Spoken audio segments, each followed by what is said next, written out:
മരണപ്പെട്ട മനുഷ്യരുടെ ബോഡിക്ക് മാർക്കറ്റ് വാല്യൂ ഉണ്ടെങ്കിൽ മാധ്യമങ്ങൾ അതും വിൽക്കും. സെലിംകുമാറിന്റെ ബോഡിയും വിറ്റു. അദ്ദേഹത്തിന്റെ മകന് അതിന്റെ പേരിൽ ദേഷ്യപ്പെട്ട് അവസാനം പ്രതികരിച്ചപ്പോൾ ആ ഒരു മൊമെന്റിനെയും അവർ ഷൂട്ട് ചെയ്ത് വിൽക്കുക തന്നെയാണ്. അതായത് അവരെ അതൊന്നും ബാധിക്കുന്ന വിഷയമല്ല. അങ്ങനെയാണ് കോർപ്പറേറ്റ് ലോകം റൺ ചെയ്യുന്നത്.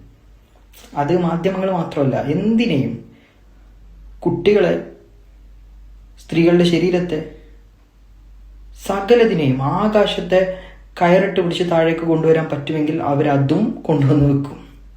അങ്ങനെയാണ് ഈ ലോകം റൺ ചെയ്യുന്നത്. അതാണ് സിസ്റ്റം.